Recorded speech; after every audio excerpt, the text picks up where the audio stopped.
Hi viewers, இன்றைக்கி நம்ம 6th to 12th box question ஹிஸ்ட்ரியில் பொருளாதாரத்தில் பார்க்கலாம். இந்த டிஎன்பிஎஸ்சிக்கு இந்த பாக்ஸ் கொஸ்டினும் இம்பார்ட்டண்டான டாபிக் தான். ஹிஸ்ட்ரி அண்டு பொருளாதாரத்தில் எழுதியிருக்கேன், பார்க்கலாம். நமது நாட்டின் மொத்த உள்நாட்டு உற்பத்தியில் பெரும் பங்கு வகிப்பவை மூன்றாம் நிலை தான் பெரும் பங்கு வகிக்கிறது சேவைத்துறை. நமது நாட்டின் மொத்த உள்நாட்டு உற்பத்தியில் பெரும் பங்கு வகிப்பவை மூன்றாம் நிலையில் இருக்க சேவைத்துறை. மத்திய வருமான சட்டம் கீழ் மத்திய வருவாய் வாரியம் தனி வாரியம் நிறுவப்பட்ட ஆண்டு 1963. மத்திய வருமான சட்டம் கீழ் மத்திய வருவாய் வாரியம் தனி வாரியம் நிறுவப்பட்ட ஆண்டு 1963. பொருளியலின் தந்தை ஆடம் ஸ்மித். இவரின் கோட்பாடு செல்வ இலக்கணம். ஆடம் ஸ்மித்தின் கோட்பாடு செல்வ இலக்கணம். ஆடம் ஸ்மித் இரு நூல்களை எழுதியிருக்காரு. ஆடம் ஸ்மித்தின் இரு படைப்பு நூல்கள் நன்னெறி கருத்து உணர்வு கொள்கை, நாடுகளின் செல்வமும் அவற்றை உருவாக்குகின்ற காரணிகளும் ஓர் ஆய்வு. ஆடம் ஸ்மித்தின் இரு படைப்பு நூல்கள் நன்னெறி கருத்து உணர்வு கொள்கை, நாடுகளின் செல்வமும், இரண்டாவது நாடுகளின் செல்வமும் அவற்றை உருவாக்குகின்ற காரணிகளும் ஒரு ஆய்வு. இது இரண்டாவது நூல். இது 1776ஆம் ஆண்டு வெளியிடப்பட்ட நூலாகும். நெக்ஸ்ட், இந்திய ரூபாய் குறியீடு யாரால் வடிவம் தந்தது? இந்திய ரூபாய் குறியீடு யாரால் வடிவம் கொடுக்கப்பட்டது? ஆன்சர், தமிழ்நாட்டில் விழுப்புரத்தில் உதயகுமார் அப்படிங்கிறவர் தான் இந்திய ரூபாய் குறியீடுக்கு வடிவம் தந்தவர். உதயகுமார் தான். அவர் தமிழ்நாடு விழுப்புரத்தை சார்ந்தவர். ஜூலை 15, 2010 தான் இவர் ரூபாய் குறியீடு வடிவமைச்சார்ல, அது அங்கீகரிக்கப்பட்ட ஆண்டு ஜூலை 15, 2010. வீவர்ஸ், சப்ஸ்கிரைப் பண்ணிட்டு பாருங்கள், அப்போ தான் அடுத்த வீடியோ உங்களுக்கு நோட்டிஃபை ஆகும். பண மதிப்பிழப்பு கொள்கை கொண்டு வந்த ஆண்டு, அதான் 500 ரூபாய் 1000 ரூபாயெலாம் பண மதிப்பிழப்பு நடந்துச்சுல, நம்ம கூட ரொம்ப கஷ்டப்பட்டோம் அந்த நாளில். அந்த பண மதிப்பிழப்பு கொள்கையை மதிப்பிழப்பு செய்த ஆண்டு 2016 நவம்பர் 8. மத்திய அரசால் பணம் மதிப்பிழப்பு செய்த ஆண்டு 2016 நவம்பர் 8.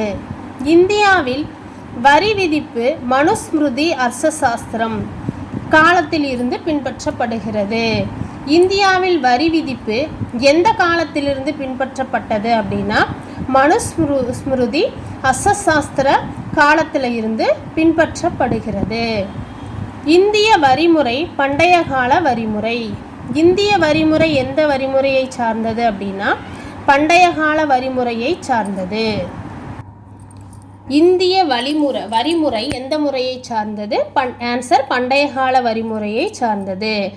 இந்தியாவின் முதலாக வருமான வரி அறிமுகப்படுத்தப்பட்ட ஆண்டு அறிமுகப்படுத்தப்பட்டது யாரால அப்படின்னா இந்தியாவில் முதலாக வருமான வரி 1860 சர் ஜேம்ஸ் வில்சன் தான் அறிமுகப்படுத்தப்பட்டது. அவரால் தான் அறிமுகப்படுத்தப்பட்டது. இந்தியாவின் முதலாக வருமான வரி யாரால் அறிமுகப்படுத்தப்பட்டது, எந்த ஆண்டு அப்படின்னா ஆன்சர் 1860 சர் ஜேம்ஸ் வில்சன் தான் அறிமுகப்படுத்தினார். அப்புறம் முதல்ல ஜிஎஸ்டி வரியை அமல்படுத்திய நாடு எது? முதல்ல ஜிஎஸ்டி வரியை அமல்படுத்திய நாடு எது? பிரான்ஸ். முதலில் ஜிஎஸ்டி வரியை அறிமுகப்படுத்திய நாடு ஆன்சர் பிரான்ஸு. 1954 ஆண்டு. 1970-80களில் பல ஐரோப்பிய நாடுகளில் ஜிஎஸ்டி அறிமுகப்படுத்தினாங்க. 1954 தான் ஃபஸ்ட்டு ஜிஎஸ்டி வரியை அமுல்படுத்தினாங்க. எந்த நாடு அப்படின்னா பிரான்ஸு. 1970-80ல் பல ஐரோப்பிய நாடுகள் ஜிஎஸ்டியை அறிமுகப்படுத்தினாங்க. நெக்ஸ்ட்டு 1867 இருந்து 68 வரை முதலாக தாத்தாபாய் நவ்ரோஜி தனது இந்தியாவின் வறுமை மற்றும் ஒரு பிரிட்டிஷ் இல்லாத ஆட்சி என்ற நூலில் தனிநபர் வருமானத்தை பற்றி முதலாக கூறியுள்ளார். தனிநபர் வருமானத்தை பற்றி முதலாக கூறியவர் யார், எந்த ஆண்டு அப்படின்னா கூறியவர் தாத்தாபாய் நவ்ரோஜி. ஆண்டு 1867-68. இவர் தான் தனிநபர் வருமானத்தை பற்றி முதல்ல கூறினவர் தாத்தாபாய் நவ்ரோஜி. ஜிடிபியின் நவீன கருத்து முதலில் யாரால் உருவாக்கப்பட்டது? ஜிடிபியின் நவீன கருத்து முதலில் யாரால் உருவாக்கப்பட்டது? Answer Simon Kuznets. 1934 ஆண்டு. மத்திய புள்ளியியல் அமைப்பு தொழில்துறை உற்பத்தி குறியீடு, நுகர்வோர் விலை குறியீடுனா சிபிஐ போன்ற குறியீடுகளை வெளியிடுகிறது. மத்திய புள்ளியியல் அமைப்பு தான் என்னென்ன குறியீடுகளை வெளியிடுகிறது அப்படின்னா தொழில்துறை உற்பத்தி குறியீடு ஐஐபி, அப்புறம் நுகர்வோர் விலை குறியீடு சிபிஐ போன்ற குறியீடுகளை வெளியிடுகிறது மத்திய புள்ளியியல் அமைப்பு. அப்புறமா தென்னிந்தியாவின் 3வது பெரிய ஆறு எது? தென்னிந்தியாவின் 3வது பெரிய ஆறு எது அப்படின்னா காவிரி ஆறு தான். காவிரி ஆறு தான் தென்னிந்தியாவின் 3வது பெரிய ஆறு. 765 கிலோமீட்டர் நீளம் உடையது. தென்னிந்தியாவில் 3வது பெரிய ஆறு காவிரி, 765 கிலோமீட்டர் நீளம் உடையது. இது எல்லாமே பாக்ஸ் கொஸ்டின் தான். இப்போ இந்த வீடியோவில் கொடுக்கறது எல்லாமே உங்களுக்கு தெரியுமா பாக்ஸ் கொஸ்டின் தான், நல்லா பார்த்துக்கோங்க. காவிரி ஆற்றின் குறுக்கே தமிழ்நாட்டில் மேட்டூர் அணை, கல்லணை கட்டப்பட்டுள்ளன.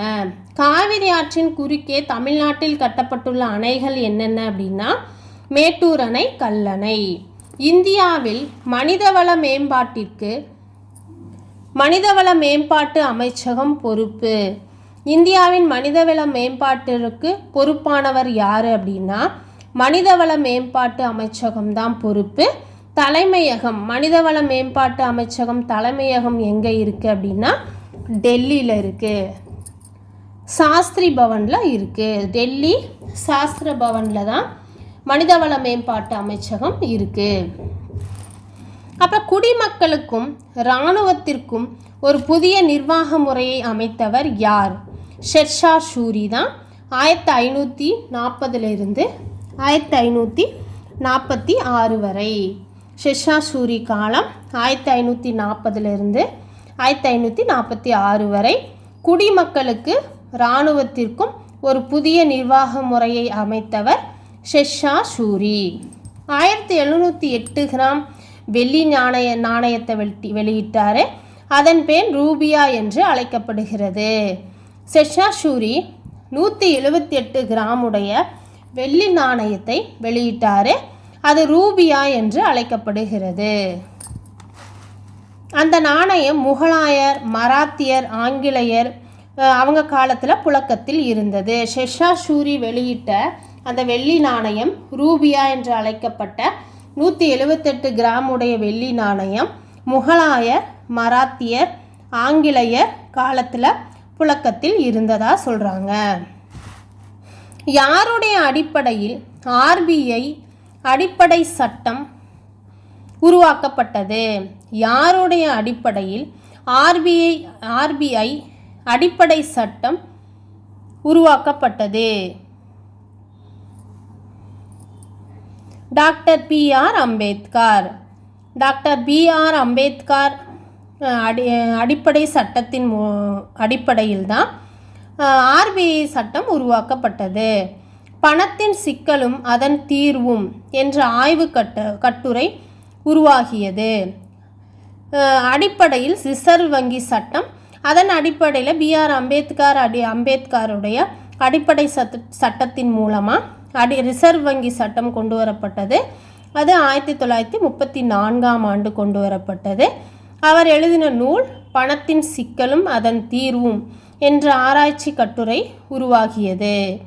பணத்தின் சிக்கலும் அதன் தீர்வும் என்ற ஆராய்ச்சி கட்டுரை மூலமாக தான் உருவாகியது. தமிழ்நாட்டின் கல்வி அறிவு வீதம். தென் மாநிலங்களில் 2ஆம் இடம் பெற்றுள்ளது. தமிழ்நாடு கல்வியறிவு வீதத்தில் தென் மாநிலங்களில் 2ஆம் இடம் பெற்றுள்ளது. இந்திய ரயில்வே அதிக அளவு பணியாளர்களை கொண்ட ஒரு பொதுத்துறை நிறுவனமாகும். இந்திய ரயில்வே அதிக அளவு பணியாளர்களை கொண்ட பொதுத்துறை நிறுவனமாகும். நவரத்னா என்பது விலை மதிப்பற்ற ரத்தினங்கள். குப்தர் பேரரசர் 2ஆம் சமுத்திரகுப்தன், விக்ரமாதித்யன் தான் 2ஆம் சமுத்திரகுப்தர், முகலாய பேரரசர் அக்பர். அவையில் இச்சொல் 9 அறிஞர்கள் குறிப்பிடுவதாக இருந்தாங்க. 9 அறிஞர்கள் அவையில் இருந்தது. யார் அவைகள் அப்படின்னா குப்த பேரரசர், விக்ரமாதித்யன், முகலாய பேரரசர் அக்பர். அப்புறம் அந்நிய செலாவணி கட்டுப்பாட்டு சட்டம் 1974. அந்நிய செலாவணி கட்டுப்பாட்டு சட்டம் கொண்டு வரப்பட்ட ஆண்டு 1974. இது 1973 வெளியிட்டு ஜனவரி 1, 1974 நடைமுறைக்கு வந்தது. அந்நிய செலாவணி கட்டுப்பாட்டு சட்டம் வெளியிடப்பட்ட ஆண்டு 1973. அது நடைமுறைக்கு வந்த ஆண்டு, அந்நிய செலாவணி கட்டுப்பாட்டு சட்டம் நடைமுறைக்கு வந்த ஆண்டு ஜனவரி 1, 1974. அந்நிய செலாவணி மேலாண்மை சட்டம் கொண்டு வரப்பட்ட ஆண்டு 1999. அந்நிய செலாவணி மேலாண்மை சட்டம் கொண்டு வரப்பட்ட ஆண்டு 1999. ஏற்றப்பட்டு கட்டுப்பாட்டுக்கு மாறாக நிர்வாகத்தை FEMAவின் கீழ் வலியுறுத்தியது. காற்றின் சுற்றுகள் முதலாவது ஜெனீவா சுவிட்சர்லாந்தில் தான் 1947 நடந்தது. 1986, 1994 8வது மற்றும் இறுதி சுற்று பண்டாட்டெஸ் SD உருகுவேல நடந்தது. இதை உருகுவே சுற்று என அழைத்தனர். உலக வர்த்தக அமைப்பு வேர்ல்டு ட்ரேட் ஆர்கனைசேஷன் தலைமையகம் எங்கே இருக்குது? உலக வர்த்தக அமைப்பின் தலைமையகம் அமைந்துள்ள இடம் ஜெனீவா, சுவிட்சர்லாந்து. நோக்கம், உலக வர்த்தக அமைப்பின் நோக்கம் வணிகத்தினை கட்டுப்படுத்தல், அயல்நாட்டு வாணிகம். இதுதான் இதனுடைய நோக்கம். உலக வர்த்தக அமைப்பின் நோக்கம் வணிகத்தை கட்டுப்படுத்துதல், அயல்நாட்டு வாணிபம். உறுப்பு நாடுகள் எத்தனை அப்படின்னா 80 நாடுகள். உறுப்பு நாடுகள் 80 நாடுகள். G7 நாடுகள்லாம் என்னென்ன அப்படின்னா Canada, France, Germany, Italy, Japan, ஐக்கிய அரசு, ஐக்கிய நாடுகள். இந்த 7 தான் G7 நாடுகள். கல்வித்துறை மாநில பட்டியலில் இருந்து எந்த ஆண்டு வரை இருந்தது? கல்வித்துறை மாநில பட்டியலில் எந்த ஆண்டு வரை இருந்தது? Answer 1976 December. Answer 1976 December. தற்போது கல்வித்துறை பொதுப்பட்டியலில் உள்ளது. வேலைவாய்ப்பு அலுவலகத்தை முதலில் அமைத்தவர் யார்? வேலைவாய்ப்பு அலுவலகத்தை முதலில் அமைத்தவர் யார்? ஆன்சர் இந்தியா டெல்லி சுல்தான் தான், பெரோசா துக்ளக். வேலைவாய்ப்பு அலுவலகத்தை முதலில் அமைத்தவர் டெல்லி சுல்தானாக இருந்த பெரோசா துக்ளக். அப்புறம் தட்சசீலத்தை பற்றி கொடுத்துருந்தாங்க, அது எழுதியிருக்கேன். வடமேற்கு பாகிஸ்தானில் உள்ளது. தற்போது வடமேற்கு பாகிஸ்தானில் தட்சசீலம் இருக்குது. 1980 யுனெஸ்கோ உலக பாரம்பரிய தலமாக தட்சசீலத்தை அறிவித்தாங்க. 1980ஆம் ஆண்டு சாணக்கியர் தனது அர்த்தசாஸ்திரத்தை இந்த பல்கலைக்கழகத்தில் தங்கியிருந்து தொகுத்தார். சாணக்கியர் தனது அர்த்தசாஸ்திரத்தை எந்த பல்கலைக்கழகத்தில் தங்கியிருந்து தொகுத்தார் அப்படின்னா தட்சசீலம். 19ஆம் நூற்றாண்டின் மத்தியில் அலெக்சாண்டர் கன்னிங்காம் இதன் இடிபாடுகளை கண்டுபிடித்தார். தட்சசீல இடிபாடுகளை 19ஆம் நூற்றாண்டின் மத்தியில் கண்டுபிடித்தவர் யார் அப்படின்னா அலெக்சாண்டர் கன்னிங்காம். அப்புறம் நாலந்தா பல்கலைக்கழகம் இது கிபி 5ஆம் நூற்றாண்டு முதல் கிபி 12ஆம் நூற்றாண்டு வரை கற்றலின் மையமாக இருந்தது. நாலந்தா பல்கலைக்கழகம் எந்த நூற்றாண்டில் கற்றலின் மையமாக இருந்தது அப்படின்னா கிபி 5ஆம் நூற்றாண்டு முதல் கிபி 12ஆம் நூற்றாண்டு வரை நாலந்தா பல்கலைக்கழகம் கற்றலின் மையமாக இருந்தது. தற்போதைய பீகார் ராஜகிருதம் அமைந்திருக்கு. தற்போது பீகார் ராஜகிருதத்தில் அமைஞ்சிருக்கு. நாலந்தா பல்கலைக்கழகம் உலகின் பழமையான பல்கலைக்கழகம் ஆகும். நாலந்தா பல்கலைக்கழகம் உலகின் பழமையான பல்கலைக்கழகமாகும். நாலந்தா மகா விஹாராவின் இடிபாடுகள் ஐநா யுனெஸ்கோவில் உலக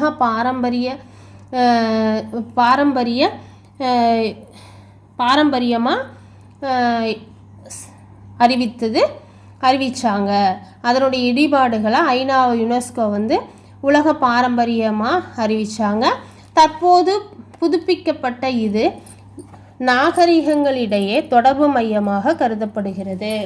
தற்போது நாலந்தா பல்கலைக்கழகம் புதுப்பிக்கப்பட்டதாக சொல்கிறாங்க. இது நகரங்களிடையே தொடர்பு மையங்களாக கருதப்படுகிறது. இந்த பல்கலைக்கழகம் ஸ்ரீரங்கம் ஆஹோபில மடம் இது ஸ்ரீராமானுஜர் கல்விக்காக தன் பங்கை வழங்கியுள்ளது. ஸ்ரீரங்கத்தில் ஆலோபிய மடம் ராமானுஜர் தான் கல்விக்காக தன் பங்கை வழங்கியுள்ளது தான் இந்த மடம். அடுத்தது உட்ஸ் கல்வி அறிக்கை. உட்ஸ் கல்வி அறிக்கை 1854 கொண்டு வந்தாங்க. உட்ஸ் கல்வி அறிக்கை கொண்டு வந்த ஆண்டு 1854. ஆங்கில கல்வியின் மகா சாசனம் என்று அழைக்கப்படுகிறது எது அப்படின்னா உட்ஸ் கல்வி அறிக்கை. உட்ஸ் கல்வி அறிக்கை தான் ஆங்கில கல்வியின் மகா சாசனம் என்று அழைக்கப்படுகிறது. ஆங்கில கல்வியின் முதல் அறிக்கை எதுன்னு கேட்டாலும் உட்ஸ் கல்வி அறிக்கை. ஆங்கில கல்வியின் முதல் அறிக்கை உட்ஸ் கல்வி அறிக்கை 1854. அப்புறமா வார்தா கல்வி திட்டம் வருது 1937. இந்த வார்தா கல்வி திட்டத்தை உருவாக்கினவர் யார் அப்படின்னா காந்தியடிகள். வார்தா கல்வி திட்டம் கொண்டு வரப்பட்ட ஆண்டு 1937. வார்தா கல்வி திட்டத்தை உருவாக்கினவர் யார் அப்படின்னா காந்தியடிகள். வீவர்ஸ், இந்த வீடியோவில் பொருளாதாரத்துலேயும் ஹிஸ்ட்ரியிலையும் இருக்கிற கொஞ்சம் முக்கியமான பாயிண்ட்ஸ் பார்த்தோம். அடுத்தடுத்து இன்னும் மீதி இருக்கிறதெல்லாம் அடுத்தடுத்த வீடியோவில் பார்க்கலாம். இந்த வீடியோ உங்களுக்கு பிடிச்சிருந்தா மறக்காமல் சப்ஸ்கிரைப் பண்ணுங்கள். உங்கள் விருப்பங்களை கமெண்ட் பாக்ஸில் தெரிவிங்க. நன்றி, வணக்கம்.